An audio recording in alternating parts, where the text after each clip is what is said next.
చదువుతో పాటు extra curriculum లోక జ్ఞానాన్ని నేర్పిస్తుంది ఫ్యూచర్ స్పార్క్ ఇంటర్నేషనల్ స్కూల్.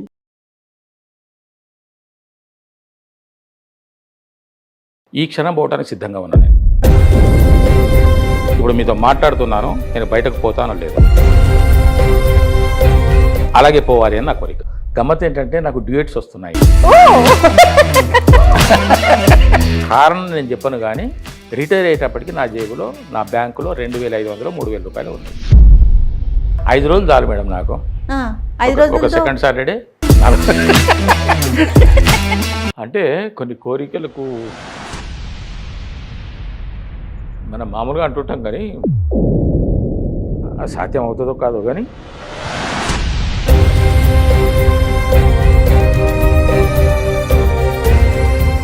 అంటే ఈ జన్మలు పునర్జన్మలు ఇవన్నీ ఉంటాయి లేవు, కానీ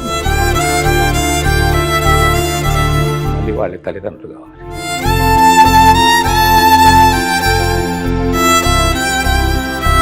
మేము ఎంత క్లోజ్ ఫ్రెండ్స్ అయినా కూడా నాగేశ్వర ఫ్రెండ్ అంటే మనతో మాట్లాడేవాళ్ళు కాదు. సిద్ధు అంటూ చేస్తున్నాడు, వీడేవాళ్ళ అబ్బా ఇక్కున్నాడు అనుకున్నాడు. నన్ను చూసి సిగ్గుపడేవాళ్ళు ఉన్నారు. ఆడవాళ్ళండి. జగమంత కుటుంబం నాది, ఏకాకి జీవితం నాది అన్నట్టు. ప్రతి వారు నా వారని నేను అనుకుంటాను, కానీ నేను ఎవరికి కానేమో. నమస్తే, నేను Vijaya. Welcome to turning point. ఈ ఎపిసోడ్ ని సమర్పిస్తున్న వారు మెడిసి హాస్పిటల్స్. అత్యాధునికమైన టెక్నాలజీతో ఫెర్టిలిటీ ట్రీట్మెంట్ అందిస్తోంది మెడిసి IVF. మనసులో బలమైన సంకల్పం ఏర్పరచుకొని పట్టుదలతో అనుకున్న లక్ష్యం దిశగా ప్రయత్నం చేస్తూ కళకి వయసుతో సంబంధం లేదని ప్రూవ్ చేస్తూ ఆయనకు వచ్చిన ప్రతి అవకాశాన్ని వినియోగించుకుంటూ ప్రతి పాత్రలో ఒదిగిపోతూ ఆకర్షించే హావభావాలతో తనదైన శైలిలో నటనలో సహజత్వాన్ని చూపిస్తూ ఒక పక్క హాస్యాన్ని మరో పక్క ఎమోషన్స్ తో ప్రేక్షకుల మనసులు కట్టిపడేస్తూ ఇండస్ట్రీలో తనకంటూ ప్రత్యేక స్థానాన్ని సంపాదించుకొని సక్సెస్ఫుల్ గా ముందుకు సాగిపోతున్న మురళీధర్ గౌడ్ గారు ఈ రోజు మన టర్నింగ్ పాయింట్ లో స్పెషల్ గెస్ట్ గా ఉన్నారు. మరి ఆయనకి వెల్కమ్ చెప్పేద్దాం.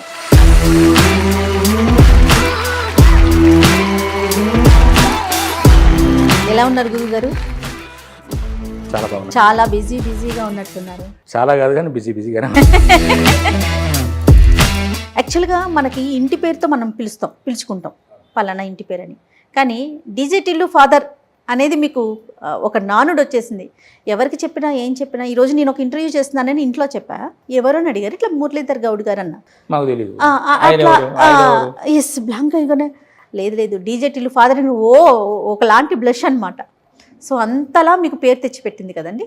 నా అదృష్టం. ఎస్ మేడం, డీజే టిల్లు ఫాదర్గా అనిపించుకోవడమే నాకు అదృష్టం. అలాగే ఇష్టం అనిపిస్తుంది. అది అరుదుగా దొరికే అవకాశం మేడం. సినిమా పేరు ఇంటి పేరు అయిన నటులు చాలా తక్కువ మంది. అలాంటి కోవలోకి, ఆ జాబితాలోకి నేను చేరటం నాకు ఒకటి అనిపిస్తూ ఉంటుందండి. సాధారణంగా హీరో అంటే ఒక ఏజ్ ఎక్స్పెక్ట్ చేస్తాం, ఒక గ్లామర్ ఎక్స్పెక్ట్ చేస్తాం, ఒక ఫైటింగ్, ఒక ఎమోషన్స్ ఎక్స్పెక్ట్ చేస్తాం. మీరేంటండి రిటైర్మెంట్ తర్వాత హీరో అయిపోయారు? గమ్మత్ ఏంటంటే నాకు డ్యూయట్స్ వస్తున్నాయి. ఇప్పుడు డిజిటల్లో కూడా ఒక స్టెప్స్ వేసాను నేను. ఇంకొక సినిమా సిఐ భారత్ అని ఒక సినిమా, దాంట్లో ఏకంగా నాకు డ్యూయట్ పెట్టేశారు. బాబా సూపర్. ఎవరితో అండి? రాగిణి గారు, సీనియర్ నటి రాగిణి మేడంతో నాకు ఒక డ్యూయట్ ఉంది. ఆ సినిమా ఏప్రిల్లో ఆర్ మేలో రిలీజ్ ఉంది. ఓకే, నిజంగా చాలా ఇంట్రెస్టింగ్ మ్యాటర్ అనమాట. అదృష్టం వరించిన, దేవుడు కరుణించిన అన్ని సాధ్యమే. అదృష్టం కలిసి వస్తేనంట నడిచొచ్చే కొడుకు వస్తాడంట. అట్లా లేకుంటే మురళీధర్ డ్యూయట్ ఏంటి మేడం? నేనే ఆశ్చర్యపోయాను, ఏంటన్నా ఇది అని. డైరెక్టర్ నన్ను అన్న అని పిలిచేవారు. అన్న మీకు రేపు డ్యూయట్ ఉందని. డ్యూయట్ ఏంటి అంటే, డ్యూయట్ అంటే ఎవరికి డ్యూయట్ అని? అదేంటన్నా మీకు రాగిణి గారికి డ్యూయట్ అని. ఎవరుకోండి లేదన్నా డ్యూయట్ పెట్టారు, మీకు కాస్ట్యూమ్స్ అన్ని రెడీగా ఉన్నాయి, డ్యూయట్ నాకు డ్యూయట్ ఎట్లా, అది ఎలాగా అని అడిగాను. అంటే మిమ్మల్ని చూసిన తర్వాత మీకు ఒక డ్యూయట్ పెట్టాలని నాకు అనిపించిందని ఆ సినిమా మొదలుపెట్టిన తర్వాత అనుకొని పాట రాసుకొని రికార్డింగ్ సాంగ్ మేడం, మంచి సాంగ్. మీరు స్టెప్స్ ఇస్తారా? ఆయన ఇమాజినేషన్ ఎలాగంటే, డైరెక్టర్ గారిది రమణారెడ్డి గారు, ఆయన ఇమాజినేషన్ ఏమిటంటే రాగిణి మేడం వాణిశ్రీ గారి గెటప్లో రాగిణి మేడం శోభన్ బాబు గారు, ఎన్టీ రామారావు గారి గెటప్, నాగేశ్వరరావు గారి గెటప్లో నేను. 3 ఈ విధంగా ప్లాన్ చేసుకున్నారు ఆయన. ఈ విధంగా ప్లాన్ చేసుకొని పల్లవి చరణం చరణం ఓకే అలాగా నాకు డ్రెస్సులు కుట్టించేసి శోభన్ బాబు గారి లాగా, నాగేశ్వరరావు గారి లాగా, రామారావు గారి లాగా నేను, ఒకే వాణిశ్రీ గారి లాగా మేడం, ఆవిడ సేమ్ ఆవిడ స్టైల్లోనే. బాగా ఎంజాయ్ చేస్తుంటారేమో బహుశా.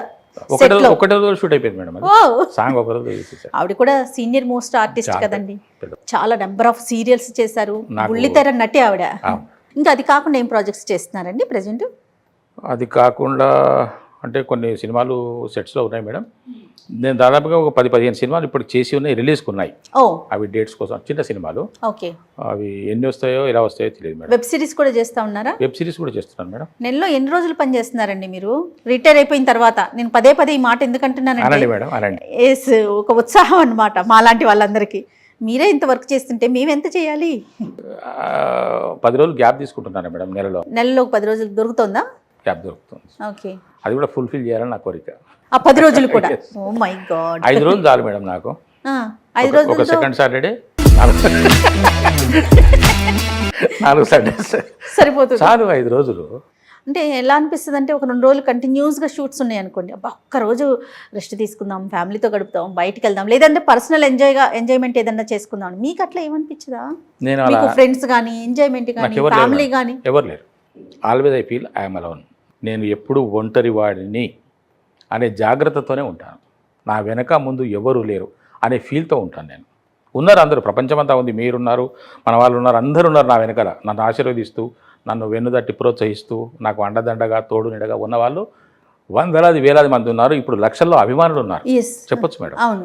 ఎందుకంటే అభిమానులు అని చెప్పేసి నేను చెప్పాలో లేదో తెలియదు, కానీ దూర ప్రదేశాల్లో ఏనాడు నేను కాలు పెట్టని చోటికి మొదటిసారి వెళ్తే చూసి ఆనందపడుతున్న వాళ్ళని చూస్తే నాకు ఎనర్జీ రాకేమవుతుంది మేడం. మరి కదా కాదండి, జగమంత కుటుంబం నాది, ఏకాక జీవితం నాది. ఎగ్జాక్ట్లీ ప్రతివారు నా వారని నేను అనుకుంటాను, కానీ నేను ఎవరికి కానేమో. ఇంతమంది ఉన్నారు సరే, అది వేరు. మనకంటూ ఒక ఫ్యామిలీ, ఒక కుటుంబం, తల్లి తండ్రి, తోడబుట్టిన వాళ్ళు, కట్టుకున్న వాళ్ళు, కన్న వాళ్ళు, వాళ్ళ పిల్లలు, ఇంత ఉంటుంది కదా. అయినా కూడా మీకు ఆ థాట్ ఎందుకు వచ్చింది? అలాంటి ఆలోచన ఎందుకు వస్తుంది? చుట్టూ అందరు ఉన్నారు, ఎవరు లేరనే భావనలో, భ్రమలో నేను ఉంటాను. అది బలం కాదా? కుటుంబం అనేది బలం కాదంటారా? ఉండొచ్చు, కానీ నాకు ఒక గ్లాసు మంచినీళ్ళు తాగాలని ఉందని నేను వెళ్ళి తెచ్చుకుంటాను. నేను వెళ్ళి అంటే I don't want to depend on others. Okay, సాధ్యమైనంత వరకు నా పని నేనే చేసుకోవడానికి ఇష్టపడతాను. ఈ రోజు యంగ్గా ఉన్నారు, ఐ మీన్ ఆల్వేస్ యంగ్ అండి, చేసుకోగలుగుతున్నారు. రేపటి రోజున చేసుకోలేకపోతారు. వయసు కొంచెం మీద పడినాక, లేకపోతే బాడీ కోఆపరేట్ చేయనప్పుడు మన వాళ్ళంటూ మన చుట్టుపక్కల ఉండాలి కదా. ఈ క్షణం పోవడానికి సిద్ధంగా ఉన్నా నేను. రేపేం జరుగుతుందో అన్నటువంటి బాధ లేదు. రెండవది, నా ఊహ ఏమిటనంటే, ఇప్పుడు మీతో మాట్లాడుతున్నాను, నేను బయటకు పోతానో లేదు, అలాగే పోవాలి అని నా కోరిక. ఈ క్షణమే నాది, రేపటి గురించి దైవాధీనం. రేపు కాదు, మరుక్షణం. సూపర్ అండి, ఎంత ప్రాక్టికల్గా ఆలోచిస్తున్నారండి. సూటిగా ఒక్కటే ప్రశ్న అడుగుతానండి. వృత్తిపరంగా గ్రాఫ్ చాలా బాగుంది. అంటే లేటుగా స్టార్ట్ అయిన ఇన్నింగ్స్ అనేవి అందరూ, అంటే ఇంతకుముందు మీరు చేసిన ప్రొఫెషన్ వేరు, ఇప్పుడు మీరు ఉన్న రంగం వేరు. ఈ రంగంలో చూసుకుంటే పీక్ స్టేజ్కి వెళ్ళిపోయింది. మంచి సక్సెస్ని సాధించారు, సాధిస్తూనే ఉన్నారు. అది ఆనందించదగ్గ విషయం. వ్యక్తిగత జీవితంలో ఆ గ్రాఫ్ లేదా? అక్కడ ఏమైనా ఇబ్బంది పడ్డారా?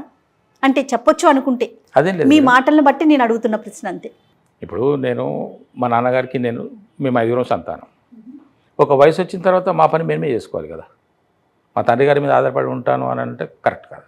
అంటే మీ బాధ్యత తల్లిదండ్రులుగా మిమ్మల్ని ఒక తీర్చిదిద్దే వరకు ఏ తల్లిదండ్రులకైనా ఉంటుంది కదా. ఇప్పుడు మీకైనా మీ పిల్లల్ని తీర్చిదిద్దాల్సిన బాధ్యత మీ మీదే ఉంటుంది, ఎవరమైనా అంతే కదా.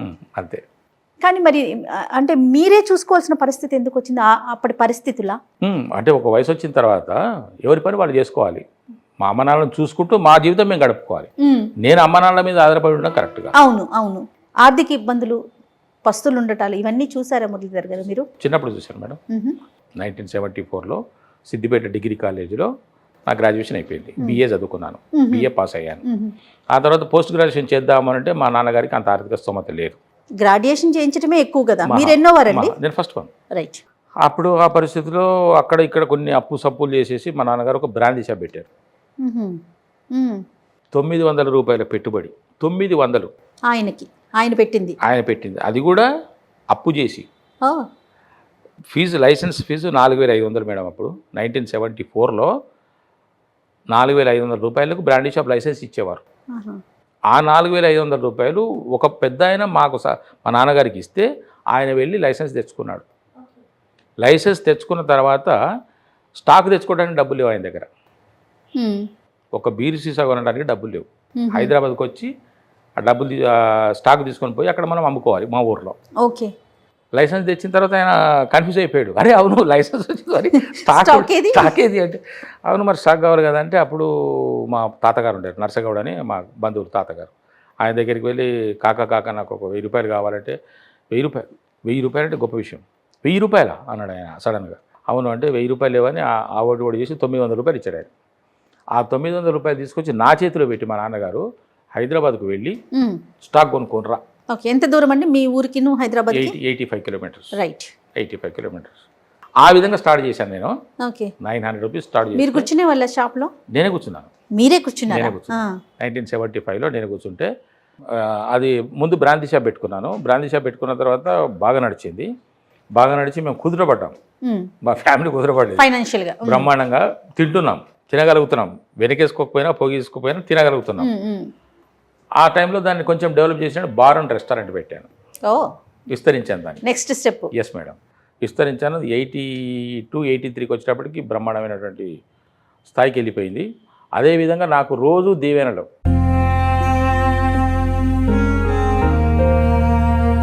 అమ్మను, అక్కను, చెల్లెను, వాలిని ఇష్టం వచ్చినట్టు.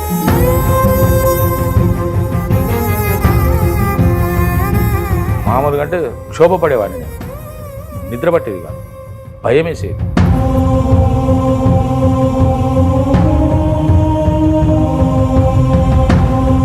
ప్రజల చేత. ఆడవాళ్ళ చేతనా మగవాళ్ళ చేతనా? వీళ్ళు మా షాప్కి వస్తారు కదా. అదే మగవాళ్ళు. ఆడవాళ్ళ దీవెనలు వేరుంటాయి ఈ విషయానికి సంబంధించి, మగవాళ్ళ దీవెనలు వేరుంటాయి. ఆడవాళ్ళు అంత చైతన్యం కాలేదు. Okay okay. మగవాళ్ళే వచ్చేసి హీరో. మీరు మగవాళ్ళకి అప్పుడు మీరు హీరో. విలనా? ఇదేంటండి? ఎందుకంటే నేను అప్పు ఇవ్వకపోవడము, అరువు పెట్టకపోవడము, వచ్చిన వారితో కఠినంగా మాట్లాడటము, సిస్టమేటిక్గా ఉండడం అనేది చాలా మందికి నచ్చక నన్ను ప్రతిరోజు అద్భుతంగా ఆశీర్వదించేవాళ్ళు. అప్పుడే మేము ఒక 2 లారీలు కొనుక్కున్నాము. మా నాన్నగారు ఆ వ్యాపారాన్ని విస్తరింపజేసుకున్నారు. మేము ఒక షావుకారు హోదాకి వెళ్ళిపోయాడు మా నాన్నగారు. అది టర్నింగ్ పాయింట్ అనుకోవాలా? ఎస్. ఓకే. 84లో నాకు కాల్ లెటర్ వచ్చేటంత వరకు మేము మంచి గుర్తింపులోకి వచ్చాము. మా మీద మా అందరికి సదభిప్రాయం ఏర్పడింది. మేము ఆ ఊర్లో ఒక మోతుబరి కుటుంబం అనేటువంటి పరిస్థితికి వచ్చేసాం. కొంతమంది షావుకారులతో పాటు మేము కూడా మా నాన్నగారిని గౌరయ్య సేటు అనడం స్టార్ట్ అయ్యింది. అంతకుముందు గౌరగౌడు, గౌరయ్య అనేటోళ్ళు గౌరయ్య సేటు అనే కాడికి వచ్చింది. 84లో నాకు కాల్ లెటర్ వచ్చింది మేడం. కాల్ లెటర్ వచ్చినప్పుడు అసలు అక్కడ ఉండడం ఇష్టం లేక కేవలం 1500 రూపాయలు తీసుకొని సిటీకి జాయిన్ అయ్యాను. నేను జాబ్కి వచ్చేసారు. ఎలక్ట్రిసిటీ బోర్డులో జాయిన్ అయ్యాను. నా మొదటి జీతం 835 రూపాయలు. 835 పర్ మంత్. అక్కడ స్టార్ట్ చేశాను మేడం. స్టార్ట్ చేసి 27 సంవత్సరాల 3 నెలల పాటు ఎలక్ట్రిసిటీ బోర్డులో పనిచేసి ఎల్డీసీ నుంచి యూడీసీ నుంచి జేఏఓ క్యాడర్లో రిటైర్ అయ్యాను. 1984 నుంచి 2002 మార్చి 15 2002 రోజున హైదరాబాద్లో జాయిన్ అయ్యాను. 2012 జనవరిలో ఇక్కడ రిటైర్ అయ్యాను.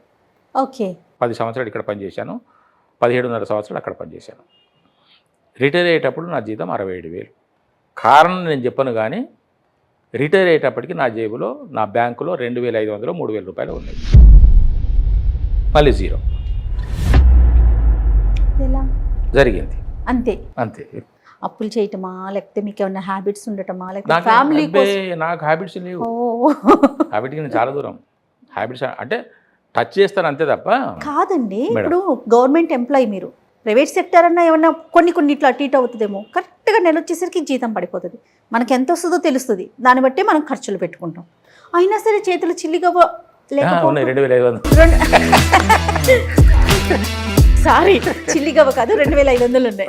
2,500, 3,000. ఇప్పుడు మీకు పాస్బుక్ చూపిస్తాను. ఇప్పుడు కూడా నేను అన్ని పెట్టుకుంటాను మేడం. నా దగ్గర భలే ఉంటాయి రికార్డ్స్. ఇది చాలా ఆశ్చర్యం అండి. రిటైర్ అయినాక మీకు పెన్షన్ వస్తుంది కదా? అదే ఆ పెన్షనే, ఆ పెన్షన్ డబ్బులే అవి. పెన్షన్ అనేది మళ్ళీ నాకు నెక్స్ట్ మంత్ కదా వచ్చేది. అవును, కొంత అమౌంట్ ఇస్తారు కదా, అది కూడా లేదు, మొత్తం మొత్తం వాడేసారా? పోయింది.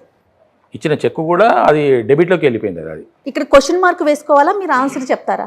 ఆన్సర్ చెప్పలేను, చెప్పలేరా? క్వశ్చన్ మార్క్ అలాగే ఉంటుంది. Okay, దానికి right. ఇప్పుడు ఇది విన్న వాళ్ళకి తెలుసు అది ఏం జరిగింది ఏమిటి, ఓకే, రైట్. అది వాళ్ళు ఆలోచించుకోవాలి ఓకే, కదా. మరి సినిమాల్లో టర్నింగ్ పాయింట్ ఏంటండి? Cinema digital madam. అంతేనా? ఫస్ట్ మూవీతోనేనా? ఫస్ట్ మూవీ అంతకు ముందు ఏం చేయలేదా? అంతకుముందు నేను కొన్ని సీరియల్స్ చేశాను. ఓకే. నాకు నటించాలనే కోరిక ఉన్నది కాబట్టి నన్ను తెర మీద నేను చూసుకోవాలని అనుకున్నాను కాబట్టి నాలో ఒక మంచి నటుడు ఫీలింగ్ కూడా నాకున్నది. నేను ఒక మంచి నటుడు అనే ఫీలింగ్ నాకు మేడం మీకే ఉంది? నాకుంది, నాకు బైబర్త్ ఉంది, నాకు ఊహ తెలిసినప్పటి నుంచే ఉంది నేను ఒక నటుడిని అని. అది ఎదుగుతున్న క్రమంలో నేను పెరుగుతున్న కొద్దీ దానికి ఒకటి మంచి అనేది ఒకటి యాడ్ అయిపోయింది. ఓహో, నటుడితో పాటు మంచి నటుడు యాడ్ అయిపోయింది. ఎలా అండి అంత మంచి ప్రాజెక్ట్ లో ఎలా ఎంట్రీ అయ్యారు ఈ డిజిటల్లోకి? అంటే వాళ్ళు ఆ క్యారెక్టర్కు బాగానే స్క్రూటినీ చేసుకున్నారు మేడం, వాళ్ళు బాగా ఫిల్టర్ చేసినట్టున్నారు.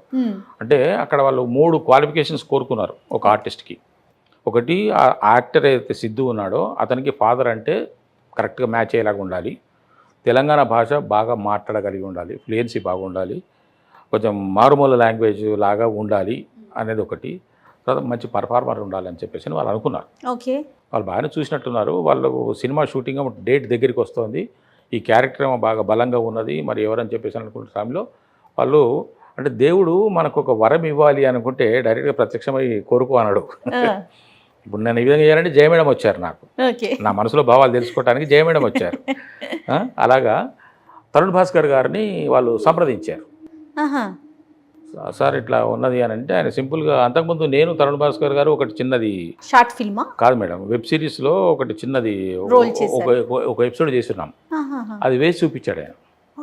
చెప్పలేదు ఆయన, ఏం చేయలేదు, చూపించాడు. చూపించిన తర్వాత ఇతను తీసుకోమని చెప్పాడు ఆయన. ఆయన మీకు సజెస్ట్ చేశారు? తరుణ్ భాస్కర్ గారు సిద్ధు గారికి, హీరో గారికి తరుణ్ భాస్కర్ గారు ఆ విధంగా ఈ విషయం నాకు సిద్ధు గారే చెప్పారు. ఫస్ట్ డే ఎప్పుడైతే మేము డీజే టిల్లు స్టార్ట్ అయిందో మా కాంబినేషన్లో స్టార్ట్ అయిందో ఆ రోజే ఆయనకు నాకు పరిచయం లేదు, సిద్ధు గారికి నాకు పరిచయం లేదు. సిద్ధు గారి నుంచి వస్తున్నాడు, వీడియో డబ్బా ఇట్టున్నాడు అనుకున్నాడు. అది చుట్టేది అప్పుడు అది ఏది మేము ఆ కాఫీలో వాడు డే చేసుకొని తాగుతాడు కదా, ఆ సీనే మాది ఫస్ట్ సీన్. నేను డైనింగ్ టేబుల్ మీద ఉన్నప్పుడు వాడు మమ్మీ ఏది అని వస్తాడు చూడండి, ఆ సీన్ చేస్తున్నాం అనమాట. దానికోసం వస్తుంటే వీడియో కూడా బయట ఇక చుట్టేది, మరి ఆకారం ఏంది, అవసరమైంది. ఆయన నా దగ్గరికి వచ్చేసి మీరు తరుణ్ భాస్కర్ గారు చెప్తే వచ్చారండి అని కూడా లోపలికి వెళ్ళిపోయాడు. అప్పుడు హీరో అన్నాడు ఆయన ఎవరో. ఇక ఆ తర్వాత ఆ స్టైలే బాగా వర్కౌట్ అయింది కదండి. మరి సో టిల్లు మీకు టర్నింగ్ పాయింట్ అని చెప్పి ఎగ్జాక్ట్లీ మేడం, అంతేనండి, అంతే. టిల్లుయే ఈ బలగం మరి ఏమిటి బలగం సంగతి అని అంటే, బలగం కూడా నాకు విపరీతమైన పేరు ప్రఖ్యాతులు తెచ్చిపెట్టింది. డీజే టిల్లు ఫాదర్ ఇలాగ అంటారో నాకు ఈ బలగంతో ఇంకో పేరు వచ్చింది. బలగంతో 2 పేర్లు వచ్చినాయి, బలగం అల్లుడు అని అంటారు, బలగం నారాయణ అంటారు. ఇది పల్లెటూరులోకి వెళ్తే, ఇప్పుడు మేము అవుట్డోర్ షూటింగ్కి వెళ్తాం కూడా, పల్లెటూరుకి వెళ్తే నన్ను చూసి సిగ్గుపడే వాళ్ళు ఉన్నారు. ఆడవాళ్ళండి. మూవీస్కి రావటానికి ఫ్యామిలీ సపోర్ట్ ఎవరు ఉన్నారు మీకు? ఫ్యామిలీ పరంగా ఇప్పుడు మనం ఏదైనా ఒక పని చేయాలి అంటే డెఫినెట్గా సపోర్ట్ అనేది కొంచెం అవసరం ఉంటుంది. మీకు ఎట్లా అండి? నేను రిటైర్ అయిపోయాను కదా మేడం, ఇంకా నాకెందుకు, నాతో పని ఏముంది. నేను రిటైర్ అయిపోయిన తర్వాతనే కదా ఇక్కడికి వచ్చేది, ఫీల్డ్లోకి వచ్చాను అని అంటే. అయినా కూడా ఇప్పుడు తెర మీదకి వెళ్ళి యాక్ట్ చేయటం అంటే కొంత యాక్సెప్టెన్సీ అనేది అవసరం అవుతుంది కదా. వాళ్ళకు కూడా సరదా కదా మేడం, చేస్తాను అంటున్నాడు అని అంటే సరే చేసుకొని, ₹1 వచ్చేదే కదా, అంతేనా, నలుగురు తెలిసేదే కదా అనుకునే దాని మీద అంటారు. కానీ నేను సినిమాల్లో చేస్తానని మాత్రం ఎక్స్పెక్ట్ చేయలేదు. పేరెంట్స్ చూసారండి మీ సక్సెస్ ని మూవీస్ పరంగా? మా నాన్నగారు 2001లో చనిపోయారు, 2000లో చనిపోయారు, 10th September 2000 ఆయన చనిపోయారు. మా నాన్నగారి కన్నా ముందు 7 సంవత్సరాల క్రితమే మా అమ్మగారు చనిపోయారు. ఆమె 12th December 1993 ఆమె చనిపోయింది, మా అమ్మగారు చనిపోయింది. ఆ విధంగా వాళ్ళిద్దరు లేరు. కాకపోతే మా నాన్నగారు నేను అప్పుడప్పుడు సరదాగా సీరియల్స్లో చేసే చిన్న చిన్న వేషాలు చూసి మహా మురిసిపోయేవాడు ఆయన. ఇప్పుడుంటే ఆయన ఆనందానికి అంత లేకుండా ఉండేది. మీది స్క్రీన్ పేరు వేరు కదా, మురళీధర్ మణిగౌరి. ఆ మణిగౌరి అని పెట్టడంలో ఏంటంటే మా అమ్మగారి పేరు మనమ్మ, మా నాన్నగారి పేరు గౌరయ్య గౌడు. నా పేరు మురళీధర్, మణిగౌరి అని అంటే పెట్టుకున్నాను మేడం. అప్పుడు ఒక్కసారి మీకు ఒక చిన్న సర్ప్రైజ్.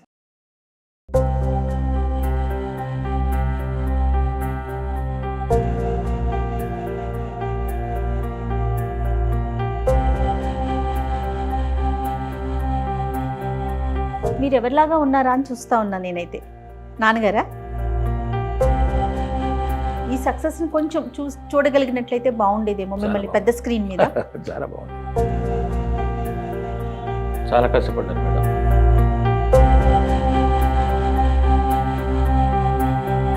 అంటే కొన్ని కోరికలకు మనం మామూలుగా అంటుంటాం కానీ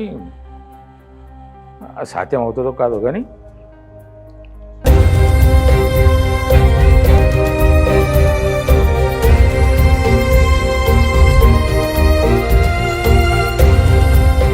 అంటే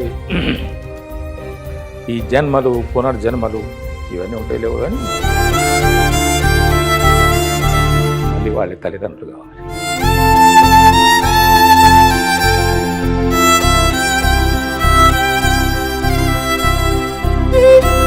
సాధారణంగా పిల్లలు అనుకుంటాం రుణం తీర్చుకోవాలని. తల్లిదండ్రులు మనకు జన్మనిచ్చినందుకు వాళ్ళ రుణం తీర్చుకోవాలి. చాలా గొప్ప విషయం మేడం, గొప్పవాళ్ళు.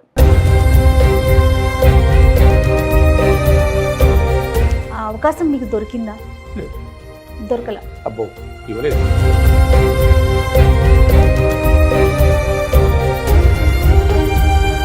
మా అమ్మగారు 93లో చనిపోయారు మేడం. 95లో నాకు హార్ట్ అటాక్ వచ్చింది. హార్ట్ అటాక్ వచ్చి సివియర్ హార్ట్ అటాక్ వచ్చింది. సివియర్ హార్ట్ అటాక్ వచ్చేసి ఆయన 6 మాసాల కంటే ఎక్కువ బ్రతకారని డాక్టర్ మాతో చెప్పేశారు. అటువంటి మా నాన్నగారు 7 సంవత్సరాలు బ్రతికారు. అంటే మా నలుగురు అన్నదమ్ముల మీద ఆయనకు ఇష్టము, ప్రేమ. మా చెల్లెలంటే కూడా విపరీతమైన ప్రేమ. నా మీద కొంచెం ఆయనకి ఏదో ఒక డిఫరెంట్, కొంచెం బెటర్మెంట్ ఒపీనియన్ ఉండేది. అయితే ఎట్లా అని చెప్పేసి నేను ఆయనను డైరెక్ట్గా అడగలేక ఫోన్లో సంప్రదించి నాదొక చిన్న కోరిక, నాయన నీకు ఒక చిన్న చైన్ చేయిస్తాను అన్నాను. చైన్ చేయించాను. నాకెందుకు వద్దు అన్నాడు. అటువంటి ఏమి పెట్టుకోకు, నువ్వు నా గురించి డబ్బులు ఖర్చు పెట్టుకోకు, నువ్వు వద్దు అన్నాడు. అయినా సరే అని చెప్పేసి నేను మా ఊరికి వచ్చినప్పుడు మా ఇంటి ముందరే కంసాలి వాళ్ళు ఉంటారు, వాళ్ళ దగ్గరికి పోయి 1 తులం 10 గ్రాములు తీసుకొని, అప్పుడు ఎంత మేడం 2,000-1,500 ఉండే, అది తీసుకొని ఒక చైన్ చేయిస్తే నేను ఊరికి వెళ్ళిన తర్వాత ఫోన్ చేసి ఆయన దాన్ని డెలివరీ చేసుకొని చూసుకొని బాపు అనేవాడు నన్ను. బాపు ఇది అంటే సరే నువ్వు చేయించినావు, నీకు ఏదో నువ్వు చేయించినావు, నీకు తెలియక నువ్వు చేయించినావు, కానీ దీనికి ఒక లాకెట్ ఉండాలిరా చిన్నది, నువ్వు చెప్తే నేను లాకెట్ వేయించుకొని పెట్టుకుంటాను. నేను ఎందుకు నేను చేయిస్తాను? కాదు ఇప్పుడు నేను లాకెట్ చేయించలేదని అంటే నేను దానికి ఉంటే బాగుంటుంది, అది నేను ఇచ్చుకుంటే నేను చేయించుకున్నారు. ఆయన ఏం చేయించుకున్నారండి? ఏం డాలర్ చేయించుకున్నారు? మురళీధర్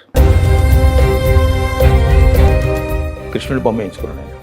అది అయిన తర్వాత కొంతమంది ఆయన ఫ్రెండ్స్, అరే నువ్వు హార్ట్ అటాక్ వచ్చిందిరా, ఇక నువ్వు పోతావురా, ఉండవురా, ఎప్పుడు పోతావు తెలియదురా అనే సన్నిహిత ఫ్రెండ్స్, ఉన్న ఆస్తిపాస్తులు ఏవో పిల్లల పేరు రాసి పెట్టండి, వాడు అక్కడ ఉన్నాడు, వీడు ఇక్కడ ఉన్నాడు, ఇంకోటి ఇక్కడ ఉన్నాడు, కొట్టుకొని సస్తారా, ఏదో ఒకటి రాసి పెట్టరా అని ఆయన అంటుంటే, అట్లేం మీరేం అట్లా వరి కాకండి, వాళ్ళు అన్నీ సామరస్యంగానే చేసుకుంటారు సెటిల్మెంట్స్, మేము మీ దృష్టికి ఏం తీసుకురారు వాళ్ళు. సరే మీరు అడుగుతున్నారు కాబట్టి ఒక విషయం చెప్తే, నేను ఈ చైను మా పెద్దోడు చేయించాడు, ఈ ఉంగరము నేను చేయించుకున్నాను. నేను చనిపోయిన తర్వాత ఈ చైన్తో బాటు నా ఉంగరాన్ని వాడికి ఇవ్వండి చెప్పారు. ఇదే ఉంగరం.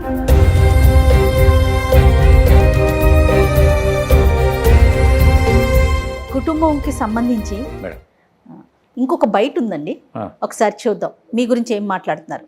నా పేరు పరంధామ. మురళీధర్ గారి భావను మరి స్నేహితులు కూడా చిన్నప్పటి నుంచి ఇద్దరం సిద్దిపేటలో కలిసి చదువుకున్నాము. దొంగతనంగా ఎన్నో సినిమాలు చూసాము. సినిమాలు అంటే ఎంతో మహా పిచ్చి. ఎన్టీఆర్ అంటే మహా పిచ్చి. ఎన్టీఆర్ వీరాభిమాని. ఆయన ఎన్టీఆర్ గారు సిద్దిపేటకు వచ్చినప్పుడు ఆయనను కలిసి ఆయన ఆశీస్సులు తీసుకున్నాడు.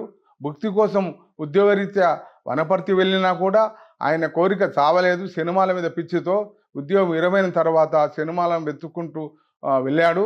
సినిమాలో కాకుండా మెల్లమెల్లిగా టీవీలో నటిస్తూ, సినిమాల్లో నటిస్తూ, ఎన్నో పాత్రలు వేస్తూ అందరి ఆదరణ పొందుతున్నాడు. ఇలాగే మంచి మంచి పాత్రలు రావాలని, ముందుకు పోవాలని మేము కోరుకుంటూ భగవంతుని వేడుకుంటున్నాం. మా బావగారు మా చెల్లెలి భర్తగానే కాకుండా మాకు మేనబావ, మా మేనత్త కొడుకు, మా నాన్నగారి చెల్లెలి కొడుకు.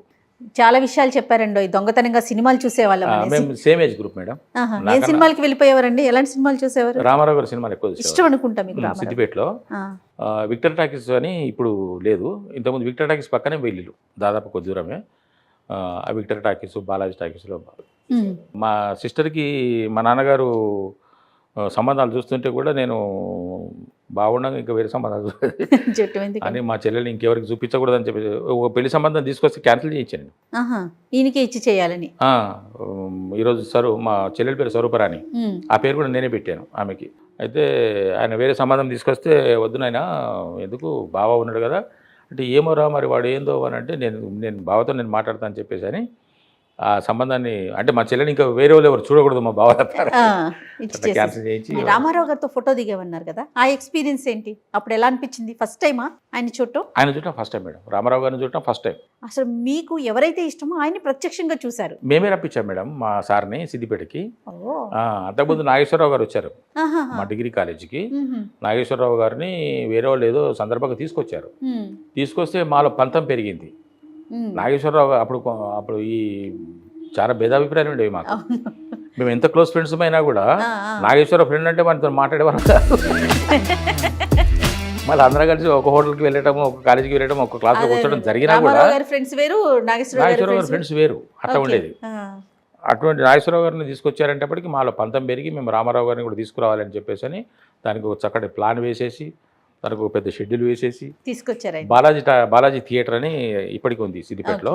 ఆ ఓనర్ ఉండే, ఆయన సంప్రదించి రామారావు గారిని ఒకరోజు తీసుకొచ్చారు. సినిమాలు కాకుండా ఇంకా నేను పలానా పని చేయాలి, ఇప్పుడు ఒక సాటిస్ఫాక్షన్, సెల్ఫ్ సాటిస్ఫాక్షన్ అనేది ఒకటి ఉంటుంది. సినిమాలు అది వృత్తి, ప్రవృత్తి పరంగా ఇది చెయ్యాలనుకుంటున్నాను, ఇంకా ఈ లైఫ్లో నేను ఇలా ముందుకు వెళ్ళాలనుకుంటున్నాను, ఇది కూడా చెయ్యాలనుకుంటున్నాను అనేది ఏదైనా ఉందండి? అట్లేం లేదు, కానీ వీలైతే కొంచెం ఆర్థిక సహాయం అవసరం ఉన్న వాళ్ళకి ఆ విధంగా తోడ్పడదామనేది ఒకటి ఉంది మేడం.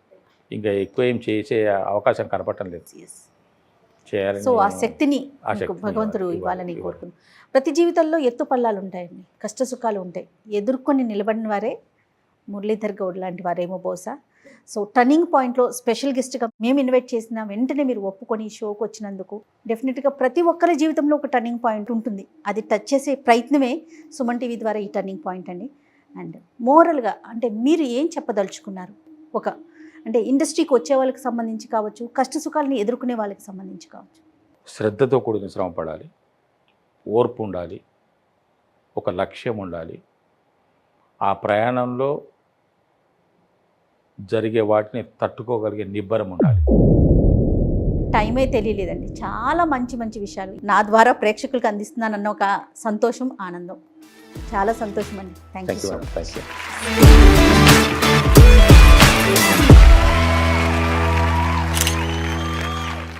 సుమన్ టీవీలో మీ పర్సనల్ అండ్ బిజినెస్ ప్రమోషన్స్ కోసం కింది నెంబర్కి కాంటాక్ట్ చేయండి.